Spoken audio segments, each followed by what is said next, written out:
اور کہا جن عربوں کے خلاف تم پرچار کر رہے ہو، جس قریش کے خلاف تم پرچار کر رہے ہو اور پروپیگنڈا پھیلا رہے ہو، انہی قریشیوں کے بدولت، انہی عربوں کی بدولت تم کو اس دنیا میں عزت ملی ہوئی ہے۔ تم کیا تھے؟ کون تم کو تمہارا پرسان حال تھا؟ تمہاری حیثیت کیا تھی؟ تمہاری قدر و قیمت کیا تھی؟ انہی قریشیوں نے اسلام آنے کے بعد اور انہی عربوں نے اسلام کے دولت سے سرفراز ہونے کے بعد دنیا میں تم کو عزت کے قابل بنایا۔ امیر معاویہ نے بہت سمجھایا لیکن ان کی سمجھ میں بات نہیں آئی، اور اس کے بعد وہ دھمکی والے انداز میں جب بات کرنے لگے تو امیر معاویہ نے کہا خبردار، یہ کوفہ نہیں ہے، یہ شام ہے، یہاں پر تمہاری کھال ادھیڑ لی جائے گی۔ وہ بھاگے وہاں سے اور کسی دوسرے جگہ گئے، لیکن کوفہ اور بصرہ میں ایک تعداد، چھوٹی سی تعداد پیدا ہو گئی جو حضرت عثمان کی حکومت پر تنقید کر رہی تھی۔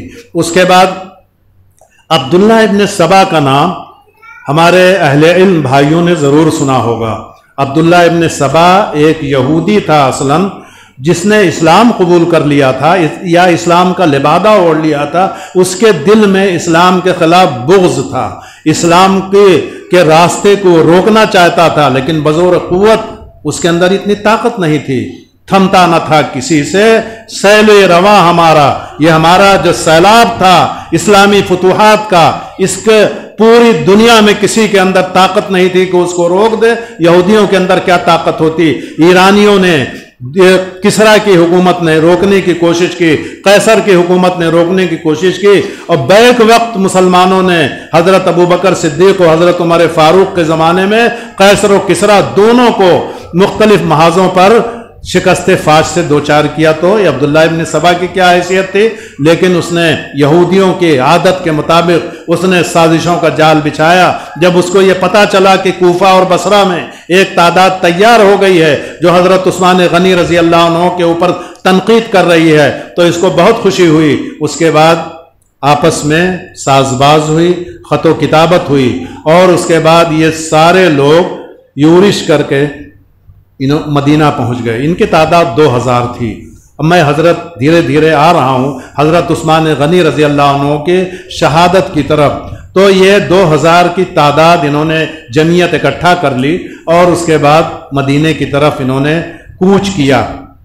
آپس میں کوفہ کہاں ہے، مصر کہاں ہے؟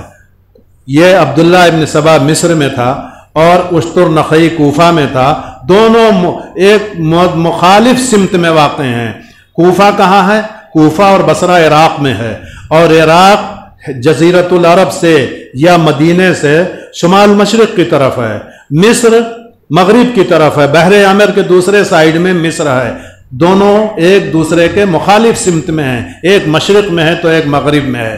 اب اس کا میں نے آپ کو یہ جغرافیہ اس لیے بتایا کہ آگے اس کی ضرورت پڑے گی۔ وہ لوگ وہاں پر پہنچے ساز باز کر کے، اور اس کے بعد حضرت عثمان غنی پر اعتراضات کی بارش کر دی، مختلف اعتراضات کی بارش کر دی، جس میں کوئی حقیقت اور کوئی صداقت نہیں تھی۔ میں آپ کو بتانا چاہتا ہوں بہت ادب کے ساتھ کہ ہمارے جماعت اسلامی کے بانی اور امیر مولانا سید ابوالعلا مودودی نے ایک بدنام زمانہ کتاب خلافت و ملوکیت تحریر کی۔ بدنام زمانہ بھی ہے اور بہت ہی متنازع بھی ہے۔ اس کے جواب علماء دین نے، مختلف علماء نے جوابات دیے ہیں۔ ان میں ایک کتاب کا نام تجدید سبائیت ہے۔ تجدید سبائیت یعنی اسی عبداللہ ابن سبا کی طرف اس کی نسبت ہے کہ جس طرح سے عبداللہ ابن سبا نے حضرت عثمان غنی کے خلاف سازش کی اور ان کی حکومت کا تختہ پلٹنے کے لیے کوشش کی، اسی طرح سے یہ ایک کوشش ہے۔ تو یہ بہت بڑی بات تھی۔ بہرحال مختلف طرح کی کتابیں لکھی گئیں اس کے جواب میں۔ تو میں کہہ یہ رہا تھا کہ مولانا مودودی علیہ الرحمہ نے اگرچہ دین کی خدمت کے بہت سے کام کیے ہیں، بہت اہم کتابیں لکھی ہیں، معترضین اسلام کے معترضین کا بہت مدلل انداز میں جواب دیا ہے، مغربی تہذیب کا انہوں نے تیا پانچا کیا ہے، اس کے علاوہ سود کے خلاف انہوں نے بہت اہم کتاب سود لکھی ہے، جہاد کے بارے میں الجہاد فی الاسلام لکھی ہے، پردے کے موضوع پر پردہ نام کی کتاب لکھی ہے۔ ان کی خدمات سے انکار نہیں، لیکن انہوں نے صحابہ کرام کی جو تنقیص کی ہے خلافت ملوکیت کتاب لکھ کر کے، تو میں یہ کہہ رہا تھا کہ انہوں نے بھی یہ تاثر دینے کی کوشش کی ہے، بلکہ صاف صاف لفظوں میں لکھا ہے کہ حضرت عثمان غنی کے اندر یہ کمیاں، یہ خامیاں تھیں۔ وہ لوگ آئے، جب وہ لوگ 2000 کی تعداد میں مدینے آئے تو ان سے بات کرنے کے لیے حضرت عثمان غنی رضی اللہ عنہ نے انہی 4-5 لوگوں کو بھیجا جو خلافت کمیٹی میں شامل تھے۔ حضرت طلحہ تھے، حضرت زبیر تھے، حضرت علی تھے، حضرت سعد ابن ابی وقاص تھے۔ یہ لوگ گئے ان سے بات کرنے کے لیے، تو انہوں نے کہا تم کو حضرت عثمان سے کیا شکایتیں ہیں؟ تو انہوں نے کہا، انہوں نے اپنی شکایتوں کو پیش کیا۔ ان لوگوں نے ان کی شکایتوں کا ازالہ کیا، کہا یہ جھوٹ ہے، یہ جھوٹ ہے، یہ غلط ہے، یہ الزام ہے، اور حضرت عثمان ایسے نہیں ہیں، ویسے نہیں ہیں۔ بات ختم ہو گئی، وہ لوگ واپس چلے گئے، لیکن واپس جانے کے لیے تو آئے نہیں تھے، وہ تو اسلام کے دشمن تھے، حضرت عثمان کے دشمن نہیں تھے، اسلام کے دشمن تھے، اور ان کو موقع ملا کہ کسی طرح سے حضرت عثمان کے خلاف تھا۔ ان کو اپنے اس میں کامیابی کا اندازہ آپ ایسے لگا سکتے ہیں کہ اس میں حضرت ابو بکر کے لڑکے محمد بن ابو بکر تھے، ان سازشیوں کے اعلی کار بن کر کے آئے۔ محمد بن حذیفہ تھے جو سازشیوں کے اعلی کار بن کے نہیں۔ یہ اتنے اونچے پائے کے اصحاب، حضرت ابو بکر صدیق کے صاحبزادے، حضرت حذیفہ بن یمان کے صاحبزادے، اور اتنے بڑے بڑے لوگ، ان کی اولاد، ان کو بھی گمراہ کیا ان لوگوں نے اور اپنا اعلی کار بنا لیا۔ واپس گئے، لیکن کچھ دنوں کے لیے حج کا موقع آیا تو حاجیوں کے بھیس میں زیادہ بڑی تعداد میں چاروں طرف سے اکٹھا ہو کر کے مسجد نبوی کی اور مدینہ کی زیارت کے نام پر اکٹھا ہو کر کے، اور پھر وہ لوگ مدینے میں آئے اور انہوں نے الزامات لگائے، اور الزامات ہی نہیں لگائے، حضرت عثمان غنی رضی اللہ عنہ کی کردار کشی بھی کی اور ان کے اوپر حملے کرنے شروع کر دیے۔ یہاں تک کہ حضرت عثمان غنی رضی اللہ عنہ منبر پر خطبہ جمعہ دے رہے تھے، ایک آدمی کھڑا ہوا، کہا خطبہ بند کیجئے، ہم آپ کی بات نہیں سنیں گے، تمہارے اندر یہ خرابی، یہ خرابی، یہ خرابی۔ حضرت عثمان نے کہا بیٹھ جاؤ، میں ساری باتوں کا جواب دوں گا۔ پھر کچھ دیر کے بعد کھڑا ہوا، حضرت عثمان نے پھر بٹھایا، پھر تیسری بار کھڑا ہوا۔ حضرت عثمان غنی رضی اللہ عنہ بڑے ہی صبر و تحمل والے اور بہت ہی حلیم و بردبار تھے۔ وہ تیسری مرتبہ خاموش ہے، لیکن ایک بارگی جو سازش کر کے آئے تھے، ایک بارگی بہت سے لوگ کھڑے ہو گئے، اور اتنا ہی نہیں، حضرت عثمان غنی پر اعتراضات کی بارش کی اور پتھر مارے ان کو، اور اس کے بعد یہاں تک کہ جو ان کو پتھر کا زخم لگا، لیکن حضرت عثمان غنی نے، صحابہ کرام نے کہا ان کو ہم سبق سکھا سکتے ہیں، لیکن آپ نے کہا نہیں، ہم سب کو معاف کرتے ہیں، اپنی ذات کے لیے میں کسی سے انتقام نہیں لوں گا۔ بڑے ہی بردبار حلیم الطبع آدمی تھے حضرت عثمان غنی۔ ان کی جگہ پر کوئی بھی ہوتا، حضرت عمر فاروق ہوتے، تو یہ جو لوگ آئے تھے باہر سے بلوائی، سب کی چمڑی ادھیڑ لیتے اور اس کے بعد سب کو سبق سکھاتے۔ حضرت عمر فاروق کا زمانہ ہوتا، لیکن حضرت عثمان غنی نے بڑے قوت برداشت کا ثبوت دیا۔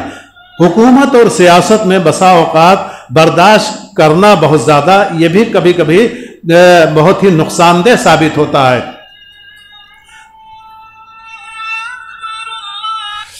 ایسے موقع پر جب یہ بات یہاں تک بڑھ گئی، اجلہ صحابہ کے جو فرزندگان تھے وہ ان بلوائیوں کی سازش کے شکار ہو گئے، اور اس کے بعد حضرت عثمان غنی پر کھلم کھلا حملے ہونے لگے۔ حضرت علی نے پوچھا ان بلوائیوں سے تمہیں حضرت عثمان سے کیا شکایت ہے؟ تو انہوں نے کچھ شکایات گنائیں، کہا انہوں نے بیت المال میں تصرف کیا ہے اور بیت المال کے مال کو اپنے خاندان کے لوگوں میں تقسیم کیا ہے، ایک الزام۔ دوسرا، جو عہدے اور مناصب ہیں انہوں نے چن چن کر کے اپنے خاندان کے لوگوں کو سونپ دیا ہے اور علاقوں کے گورنر بنا دیے ہیں۔ اس کے بعد انہوں نے ایک الزام یہ لگایا کہ یہاں کی جو سرکاری چراگاہ ہے اس میں عام لوگوں کے اونٹوں اور جانوروں کو، گھوڑوں کو چرنے سے حضرت عثمان نے منع کر دیا ہے، اور اس کے بعد جو ہے اس کو اپنے حق میں لے لیا ہے۔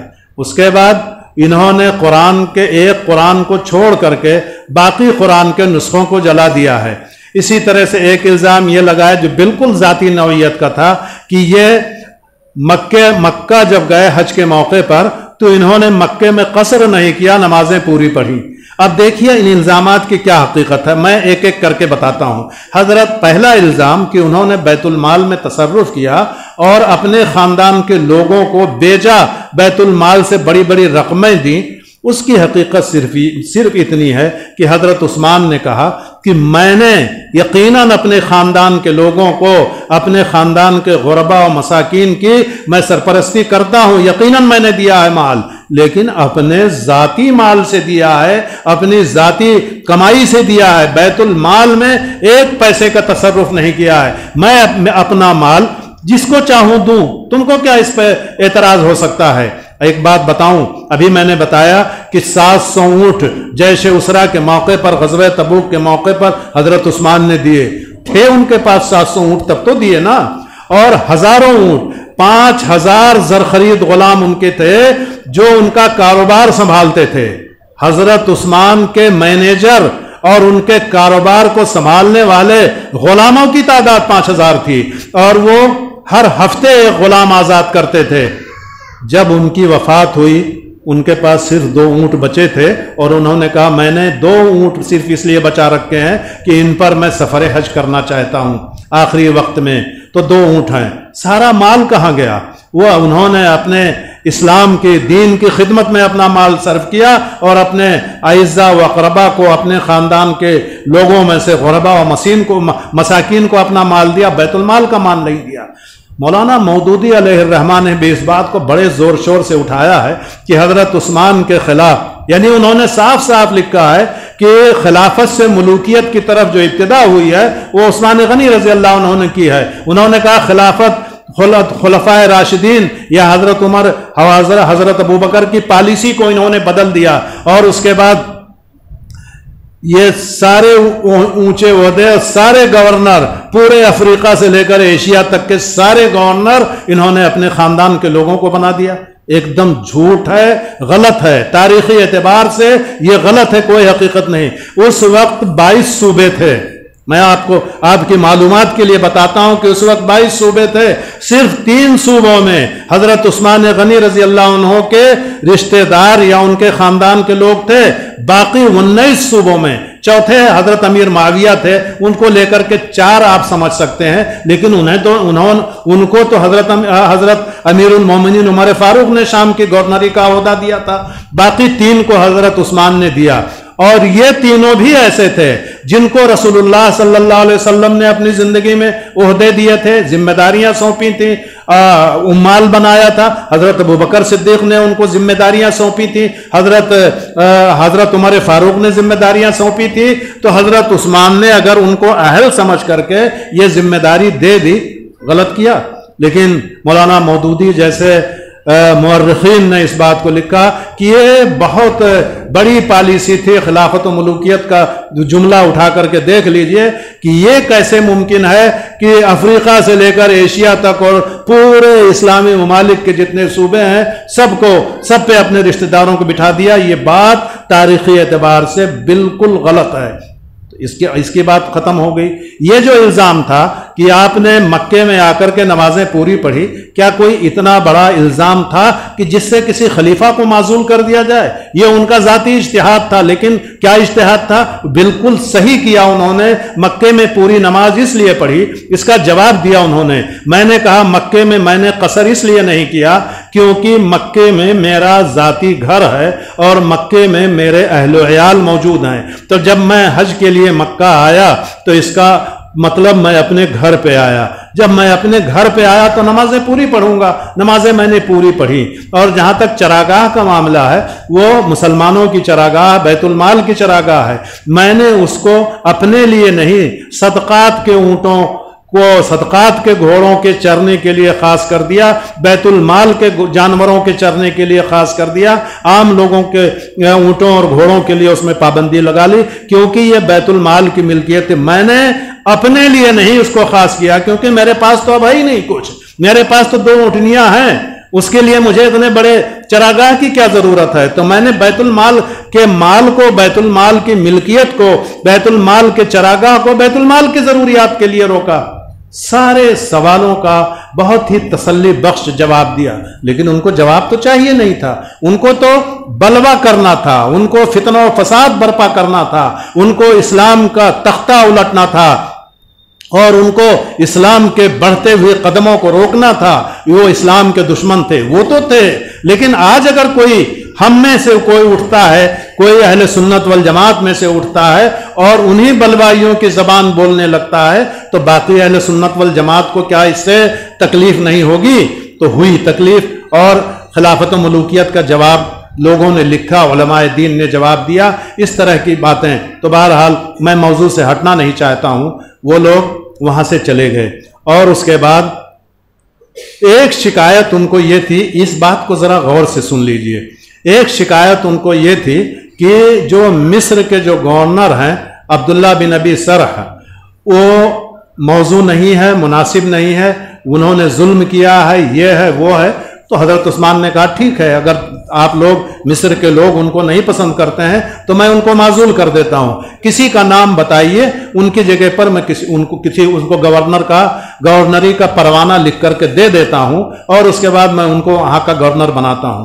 تو ان لوگوں نے کہا محمد بن ابو بکر کو وہاں کا گورنر بنا دیجئے، ہم لوگ ان سے راضی ہیں۔